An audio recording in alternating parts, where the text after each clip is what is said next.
बच्चों, जैसा कि मैंने बताया था कि आपको मैं पार्ट 2 का जैसा सवाल वैसा जवाब का पहला प्रश्न पढ़ के बता रही हूँ और साथ में इसके कठिन शब्द और शब्दार्थ भी आपको साथ साथ बताती जाऊँगी। बादशाह अकबर अपने मंत्री बीरबल को बहुत पसंद करता था। बादशाह का मतलब होता है राजा, और पसंद करना किसी को लाइक करना, बहुत ज़्यादा इम्पोर्टेंस देना। बीरबल की बुद्धि के आगे बड़ों बड़ों की भी कुछ नहीं चल पाती थी। इसमें आप दूसरा इसका कठिन शब्द है बुद्धि। पहला मैंने आपको बताया बादशाह, दूसरा है आपका बुद्धि के आगे बड़ों बड़ों की भी कुछ नहीं चल पाती थी। मतलब वो इतने अक्लमंद थे कि उनके सामने अच्छे अच्छे फेल थे। इसी कारण कुछ दरबारी बीरबल से जलते थे और इसी बात को लेकर कि बादशाह बीरबल को बहुत पसंद करता है, तो इसीलिए सब उससे जलते थे। वे बीरबल को मुसीबत में फंसाने के तरीके सोचते रहते थे। तीसरा है आपका मुसीबत। मुसीबत मतलब आपका हो गया परेशानी, और उसको फंसाने के लिए तीसरा आपका ये कठिन शब्द हो गया मुसीबत। और मुसीबत का मैंने आपको बताया आपको परेशानी, कि उसको फंसाने के लिए नए नए तरीके सोचते रहते थे कि कैसे बीरबल को हम फंसाएं। अकबर के एक खास दरबारी ख्वाजा सरा को अपनी विद्या और बुद्धि पर बहुत अभिमान था। इसका फोर्थ वो है आपका बुद्धि। बुद्धि मतलब अक्ल, और अभिमान मतलब घमंड, कि उसको अपनी जो है उसको ये था कि मैं ही बहुत बुद्धिमान हूँ, और इसी चीज़ का उसको बहुत घमंड था। बीरबल को तो वे अपने सामने निरा बालक और मूर्ख समझते थे। इसमें आपका आ गया निरा और मूर्ख कठिन शब्द। और निरा का मतलब होता है कि केवल, और मूर्ख का मतलब बेवकूफ़। वो बीरबल को तो बिल्कुल एक छोटा सा बच्चा, केवल एक बालक समझते थे, और वो भी मूर्ख बालक। लेकिन अपने ही समझने से तो कुछ होता नहीं। जैसा वो सोचते थे ऐसा कुछ नहीं था। वो सिर्फ वही तो बुद्धिमान समझते थे अपने आप को। दरबार में बीरबल की ही तूती बोलती और ख्वाजा सरा की बात ऐसे लगती जैसे नक्कार खाने में तूती की आवाज़, ऐसी आवाज़ जिस पे कोई ध्यान ना दे। ख्वाजा सरा की चलती तो वे बीरबल को हिंदुस्तान से निकलवा देते। लेकिन निकलवाते कैसे? कि ख्वाजा सरा का बस चलता तो वो बीरबल को भारत देश से निकलवा देते, लेकिन उनकी इतनी चलती नहीं थी। एक दिन ख्वाजा सरा ने बीरबल को मूर्ख साबित करने के लिए बहुत सोच विचार कर कुछ मुश्किल प्रश्न सोच लिए। कि एक दिन इस चीज़ के लिए उन्होंने बहुत सोच विचार किया, और बीरबल को मूर्ख बेवकूफ़ साबित करने के लिए, मतलब सिद्ध करने के लिए बहुत सोच विचार करके कुछ कठिन प्रश्न सोचे। उन्हें विश्वास था कि बादशाह के उन प्रश्नों को सुनकर बीरबल के छक्के छूट जाएंगे।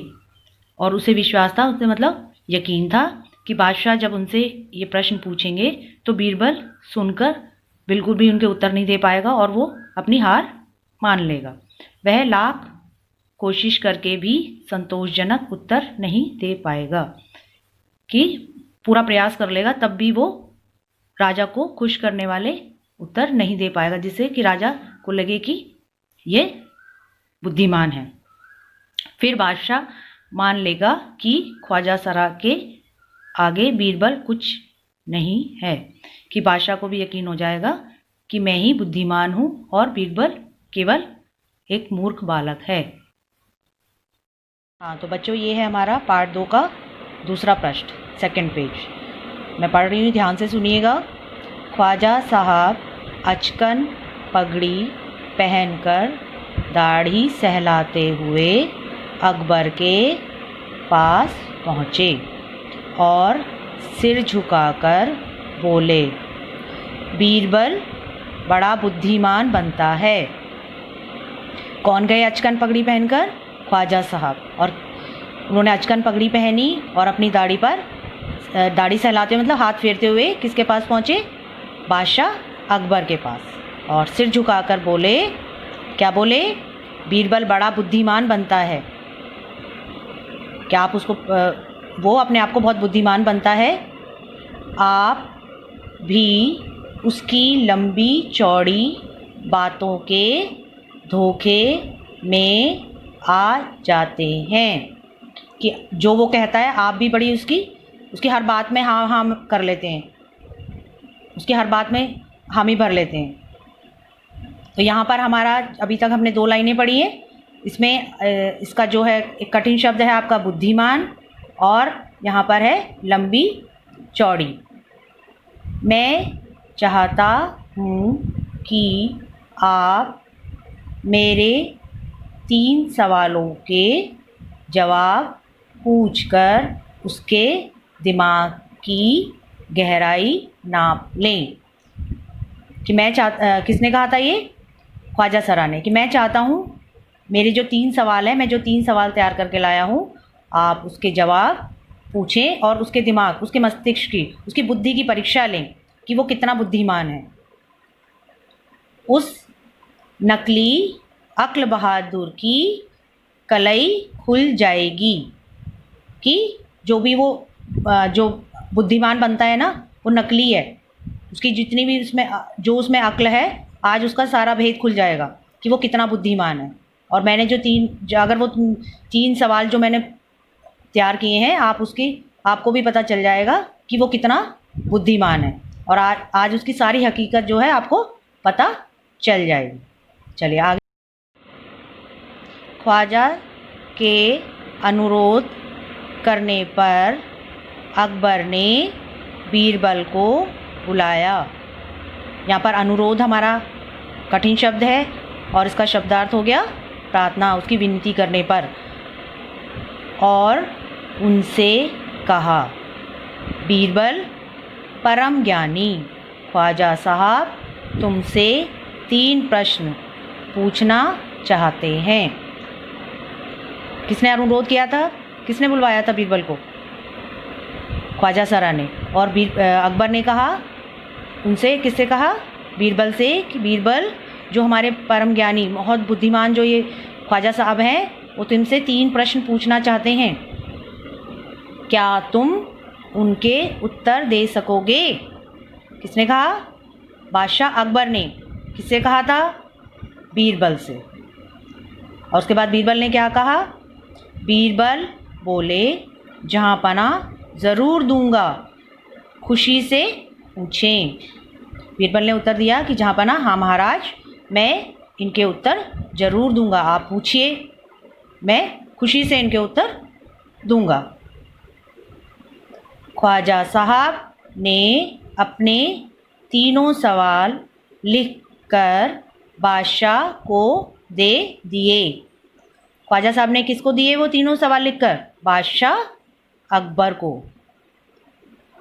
अकबर ने बीरबल से ख्वाजा साहब का पहला प्रश्न पूछा। किसने पूछा पहला प्रश्न? अकबर ने। किससे पूछा था? बीरबल से। और पहला प्रश्न किसने लिख के दिया था? ख्वाजा साहब ने।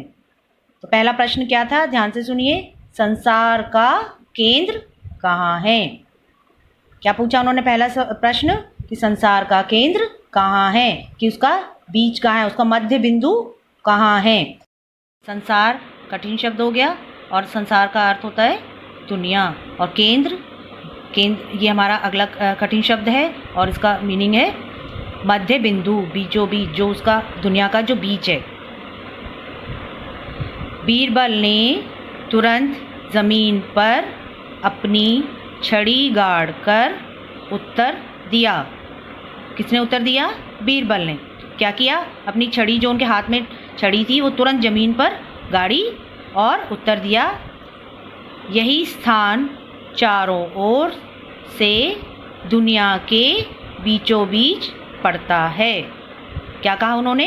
कि जहाँ हम खड़े हैं, जहाँ वो खड़े थे वहीं उन्होंने छड़ी गाड़ी थी, और तुरंत क्या कहा?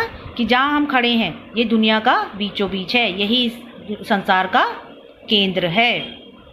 यदि ख्वाजा साहब को विश्वास ना हो तो वे फीते से सारी दुनिया को नाप कर दिखा दें। कि अगर ये इसमें अगला का हमारा कठिन शब्द हो गया विश्वास। विश्वास मतलब भरोसा, यकीन, कि ख्वाजा साहब को विश्वास ना हो तो पूरी दुनिया, फीते से कहते हैं, जो एक आपने देखा होगा मम्मी के पास कपड़ा नापने का एक फीता होता है ना, उसे कहते हैं, जिससे कपड़ा नापते हैं, कोई चीज़ों की लंबाई नापी जाती है, तो वो होता है फीता, कि पूरी दुनिया को इस फीते से नाप कर दिखा दें।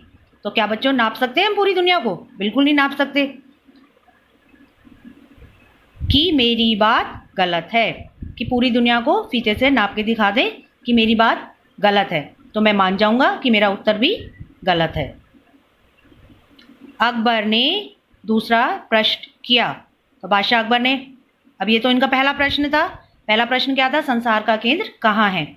और उसका जवाब बीरबल ने क्या दिया था? कि जहाँ, अपनी छड़ी गाड़ कर, कि जहाँ हम खड़े हैं यही संसार का केंद्र है। और फिर अकबर ने दूसरा प्रश्न किया उनसे कि आकाश में कितने तारे हैं, कि आकाश में कितने तारे हैं। अब इसके बारे में हम अगली क्लास में पढ़ेंगे। ये उनका दूसरा प्रश्न है, ठीक है। तो अब जो हमारी नेक्स्ट क्लास होगी इसका उत्तर हम उसमें जानेंगे। कि इसलिए यदि हम सभी लोगों को एक जगह इकट्ठा कर लें, मतलब कि सबको एक जगह जमा कर लें, तो हम इसको गिनकर ठीक ठाक संख्या बता सकते हैं। कि अगर हम सब लोगों को एक जगह इकट्ठा, और ये कोई आसान काम तो है नहीं कि पूरी दुनिया के लोगों को एक जगह हम कभी इकट्ठा कर सकते हैं, नहीं। अगर हम चाहें तो अपने इंडिया के लोगों को एक जगह इकट्ठा नहीं कर सकते, तो दुनिया तो बहुत दूर की चीज़ है। बादशाह तो बीरबल के उत्तरों से संतुष्ट हो गया, लेकिन ख्वाजा साहब नाक भौं सकोड़ कर बोले। बादशाह अकबर तो जो बीरबल ने उत्तर दिए उनसे संतुष्ट हो गए, मतलब प्रसन्न हो गए, राजी हो गए कि जो ये उत्तर दे रहे हैं वो ठीक है। लेकिन ख्वाजा साहब ने अपनी नाक भौं सकोड़ी, मतलब अजीब सा मुंह बनाया, और क्या कहा? ऐसे गोलमोल जवाबों से काम नहीं चलेगा जनाब। उन्होंने कहा बीरबल से कि जो ये आप जो गोलमोल मतलब कि जिससे कोई जिसका कोई अर्थ ना, साफ अर्थ ना हो, कि तुम जो बात कह रहे हो उसमें कोई हमें उससे सेटिस्फाई नहीं है, कि तुमने जो ये उत्तर दिए हम इससे खुश नहीं है। बीरबल बोले, ऐसे सवालों के ऐसे ही जवाब होते हैं। बीरबल ने क्या कहा? कि जैसे आपने सवाल किए, क्योंकि सवाल भी उनके अजीब से थे, तो उनके उत्तर भी ऐसे ही होते हैं। पहले मेरे जवाबों को गलत साबित कीजिए, कि अगर आपको लगता है कि मैंने जो जवाब दिए हैं वो गलत हैं, तो आप सिद्ध करके, मतलब प्रमाणित कीजिए, कि अब तभी आगे बढ़िए। कि आप पहले मेरे जो मैंने जवाब दिए हैं उनको गलत साबित कीजिए, उनको, फिर हम आगे बात करते हैं। ख्वाजा साहब से फिर कुछ बोलते नहीं बना। अब इनके उत्तर ख्वाजा साहब के पास भी नहीं थे, क्योंकि बीरबल ने तो फिर भी अपनी बुद्धिमानी से उनके उत्तर दे दिए, लेकिन जो उन्होंने प्रश्न तैयार किए थे उनके उत्तर और इससे अच्छे कुछ हो भी नहीं सकते थे। तो बच्चों, ये हमारा आज पाठ ही समाप्त होता है यहाँ पर, और अब हम इसके कठिन शब्द और शब्दार्थ करेंगे, ठीक है। उसके बाद कल हम इसके प्रश्न उत्तर करेंगे।